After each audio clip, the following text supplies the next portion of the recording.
Good morning, students. Today I am going to start our first book, Gleaning from Home and Abroad. It has 8 chapters. मैंने आपको पहले भी बताया था कि इसके 8 चैप्टर्स हैं और सबसे पहला चैप्टर है WikiLeaks, Facebook and the end of description. We are going to start with this chapter. WikiLeaks, Facebook and end of description. Mukul Kesavan का लिखा हुआ ये चैप्टर है. Mukul Kesavan is a historian, novelist and a political and social essayist, है ना. He was historian, novelist भी था, political भी था और सोशल एसेइस्ट भी था. He studied in Delhi and Cambridge and currently teaches at a university in Delhi. उसने दिल्ली से अपनी स्टडी की एंड कैम्ब्रिज से, और करंटली ही is teaching in university in Delhi. He has authored 3 books का ऑथर है. And regularly write column and essays in newspaper में regularly he writes. He has won international acclaim for his style of writing as well as its range. International level पे भी उसने काफ़ी fame हासिल किया है because his writing style is very different. His essays span area as diverse as social issues, films, cricket, political commentary and technology. उसके जो essays हैं उसमें काफ़ी बड़े डाइवर्स होता है, डिफरेंट जो सोशल इश्यूज़ हैं उनको वो लेता है. जैसे फिल्म्स का हो गया, क्रिकेट का हो गया, पॉलिटिकल कमेंट्री, टेक्नोलॉजी, इन सब के बारे में ये लिखता है.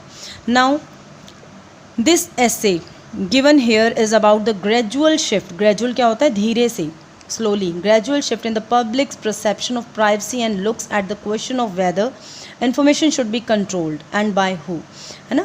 ये जो चैप्टर है इसमें क्या बताया गया है कि लोगों की क्या परसेप्शन है, थिंकिंग क्या है कि जो प्राइवेसी होती है, जो आपकी प्राइवेट इन्फॉर्मेशन होती है, वो किसके द्वारा कंट्रोल की जानी चाहिए और कैसे कंट्रोल की जानी चाहिए, उसके बारे में ये सारा चैप्टर है. It examines the controversy. इसमें एक कंट्रोवर्सी, एक वी कैन से कि एक कन्फ्लिक्ट सिचुएशन भी है around WikiLeaks and uphold the service it has done for citizens. इसमें बताया गया कि विकीलीक्स है जो उसने क्या क्या सर्विसेज सिटीजन्स के लिए की, and for transparency in public life, और पब्लिक जो लोग हैं उनकी ज़िंदगी में ट्रांसपेरेंसी होती है कि हर चीज़ क्लियर होना, पारदर्शी होना. ट्रांसपेरेंट शीट होती है ना जिसके आगे पीछे हम देख सकते हैं.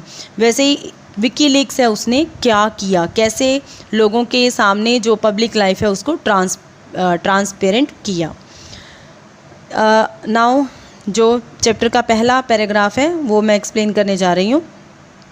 It tells you something about the world today that the founder of 2 web-based organizations established as recently as 2004 and 2006 slugged it out for Times Person of the Year. Facebook's Mark Zuckerberg beat WikiLeaks' Julian Assange to top spot. Facebook's business model depends on persuading sane people into making their personal lives public, while WikiLeaks is a non-profit organization that publishes classified and secret information about oppressive regimes from sources that it keeps anonymous. Facebook and WikiLeaks testify to the startling power of web over what we used to think of as our real lives, but in the context of 2011, Times editor picked the wrong man.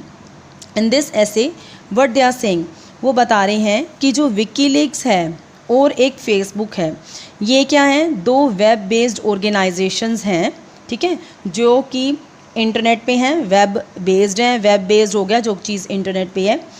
इनको जो आपकी WikiLeaks है वो 2004 में इसको establish किया गया और फेसबुक को 2006 में. विकीलीक्स को 2004 में किसके द्वारा किया गया? मार्क जकरबर्ग के द्वारा. और 2006 में जो आपकी फेसबुक है ये आई, इसको जूलियन एसेंज ने इस्टेब्लिश किया. लेकिन क्या इसमें डिफरेंस क्या बता रहे हैं कि जो फेसबुक है उसने क्या किया, विकीलीक्स पहले से थी, 2004 से थी, लेकिन फेसबुक 2006 में आई. 2004 में विकीलीक्स आई और 2006 में फेसबुक आई. लेकिन जो विकीलीक्स थी वो पीछे रह गई और फेसबुक थी वो आगे निकल गई, जो कि जूलियन एसेंज के द्वारा इस्टेब्लिश की गई थी और मार्क जुकरबर्ग की जो विकीलीक्स थी वो पीछे रह गई। दे आर सेइंग कि जो फेसबुक ने विकीलीक्स को बीट कर दिया, पीछे छोड़ दिया और ख़ुद टॉप पे पहुंच गई।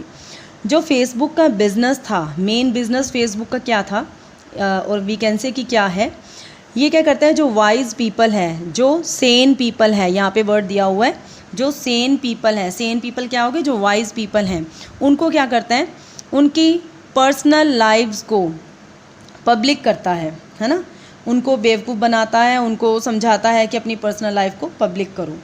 लेकिन दूसरी तरफ अगर हम विकीलीक्स की बात करें, वो क्यों पिट गई, क्योंकि विकीलीक्स वैसे एक नॉन प्रॉफिट ऑर्गेनाइजेशन है जो कि पब्लिश क्या करती थी, जो भी सीक्रेट इन्फॉर्मेशन होती थी, है ना, उनको क्लासीफाई भी करती थी। जैसे हम न्यूज़पेपर में देखते हैं ना, अलग अलग कॉलम बने होते हैं, वैसे ही ये भी सीक्रेट इन्फॉर्मेशन को बताती थी। लेकिन इन्फॉर्मेशन, कौन सी इन्फॉर्मेशन, हर पर्सन की इन्फॉर्मेशन नहीं, जो लोग जो भी बड़े बड़े स्कैम करते थे उन चीज़ों को आगे रखती थी और इसमें किसी का भी नाम नहीं दिया जाता था। नाम होता था वो एनोनिमस रखा जाता था, गुम नाम रखा जाता था, कोई भी नाम नहीं दिया जाता था। मतलब अगर हम बात करें फेसबुक और विकीलीक्स में, तो विकीलीक्स थी जो 2004 में आई थी, वो ज़्यादा ठीक थी। WikiLeaks is important in 3 ways. अब क्या कह रहे हैं दूसरे पैरे में, विकीलीक्स क्या है, इम्पोर्टेंट है क्योंकि इसकी बहुत सारी चीज़ें अच्छी थी। जैसे इन्होंने 3 तरीक़ों से बताया है कि ये कैसे सही है।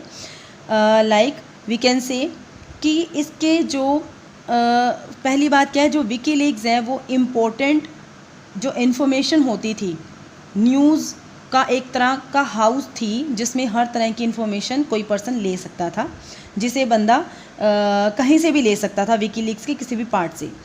ये एक तरह का हम कह सकते हैं क्रूशियल थी एज अ जर्नलिज़म। क्रूशियल क्या थी, इम्पोर्टेंट थी जर्नलिज़म के जैसे जर्नलिज़म में हम हर चीज़ की